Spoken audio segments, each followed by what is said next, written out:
আসসালামু আলাইকুম আমার প্রাণপ্রিয় কৃষক ভাইরা। আজকে আমরা আলোচনা করব কলা গাছের সিকোটোকা রোগ সম্পর্কে। এখানে অনেকগুলা গাছে কলার সিকোটোকা রোগের লক্ষণ প্রকাশ পেয়েছে বা হয়েছে। আজকে আমরা জানবো কলা গাছের সিকোটোকা রোগের লক্ষণ, কারণ ও প্রতিকার সম্পর্কে। চলুন ভিডিও শুরু করি। প্রথমে আমরা জেনে নেব এটির কারণ কি। মূলত এটি ছত্রাক দ্বারা এই সিকোটোকা রোগটি হয়ে থাকে। ছত্রাক সাধারণত বাতাসের মাধ্যমে, পানির মাধ্যমে, মাটির মাধ্যমে এক স্থানে হয়তো অন্য স্থানে যেতে পারে, তাই এটি কন্ট্রোল করা সম্ভব না। তাই এটি প্রাকৃতিক নিয়ম। যদি এই সিকোটোকা রোগ হয়ে থাকে তাহলে আমরা প্রতিকার করব, এটাই ভালো উপায়। তাহলে আমরা জেনে নেই এই সিকোটোকার লক্ষণ কি কি। মূলত এইখানে এই সিকোটোকার লক্ষণ অনেকগুলো প্রকাশ পেয়েছে, এই গাছে আছে এবং প্রায় প্রতিটি গাছেই প্রায় এই সিকোটোকা রোগের লক্ষণ প্রকাশ পায়।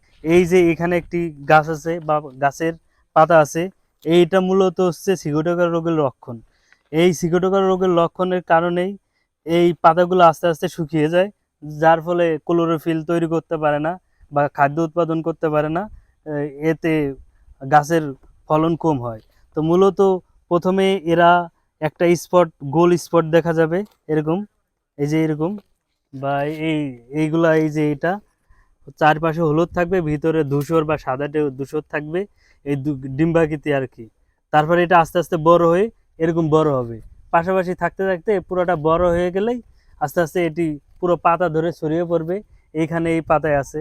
আর এরা মূলত কচি পাতায় আক্রমণ করে না, গাছের তৃতীয় বা চতুর্থ নাম্বারে পাতা। এখানে আমরা যদি গুনি 1 2 3 4, চারের পর থেকে এই গাছ এই পাতায় আছে, এই পাতায় আছে, তারপরে ওই পাতায় দেখা যাচ্ছে ওই সিকোটোকা রোগ লক্ষণ। এটা মূলত চতুর্থ তৃতীয় পাতায় বেশি থাকে এবং আমরা দেখে বুঝতে পারবো এটি সিকোটোকা রোগ হয়েছে। তো এখন আমরা জেনে নেই এটির প্রতিকার কিভাবে আমরা করব। মূলত কয়েকটি পদক্ষেপ গ্রহণ করলে আমরা এই সিকোটোকা রোগের প্রতিকার করতে পারবো। প্রথমত আমাদের সুস্থ গাছ হতে সাকার আনতে হবে বা চারা এনে আমাদের জমিতে লাগাইতে হবে। যদি অসুস্থ গাছ বা এরকম সিকোটোকা রোগের লক্ষণ প্রকাশ পেয়েছে, ওই রকম গাছের কাছ থেকে বা ওই জমি হতে যদি আমরা চারা আনি বা অন্য জমিতে রোপণ করি, তাহলে ওই ক্ষেতেও আমাদের এই সিকোটোকা রোগের লক্ষণ প্রকাশ পাবে। দ্বিতীয়ত হচ্ছে আমাদের ক্ষেত পরিষ্কার পরিচ্ছন্ন রাখতে হবে। যেমন এইখানে এই গাছগুলা, এই যে এই পাতাগুলা, শুকনো পাতাগুলা পরিষ্কার করতে হবে।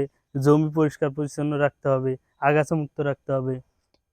আরেকটা কারণ হচ্ছে জমিতে জলাবদ্ধতা হওয়া যাবে না, পানির নিষ্কাশন ব্যবস্থা ভালো থাকতে হবে। পানি যদি আটকে যায় তাহলে এই রোগ বেশি বিস্তার করে।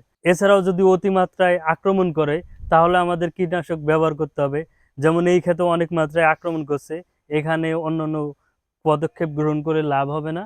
তাই জন্য আমাদের এইখানে অবশ্যই কীটনাশক ব্যবহার করতে হবে। কীটনাশক ব্যবহার করলে এই রোগ হতে আমরা মুক্তি পেতে পারবো। তো বাজারে বিভিন্ন ধরনের কীটনাশক পাওয়া যায়, এগুলো যে কোনো একটি ব্যবহার করলেই আমরা মূলত এই রোগ হতে প্রতিকার করতে পারবো। তো এগুলো হলো স্কয়ার কোম্পানির গোল্ড জিম, অটো কোম্পানির অস্টিন, বায়ার কোম্পানির নাটিভো, এছাড়াও রয়েছে এসিআই কোম্পানির প্রাউড, ব্লাস্টিন এবং সিনজেন্টা কোম্পানির টিল ব্যবহার করলে এই রোগ হতে আমরা মুক্তি পেতে পারবো। এছাড়াও এই কলা গাছে আরেকটি রোগ হয়ে থাকে, সেটি হচ্ছে পানামা রোগ। আমরা পরবর্তীতে কোনো ভিডিওতে আমরা পানামা রোগ সম্পর্কে আলোচনা করব। তো আজকে এই পর্যন্তই।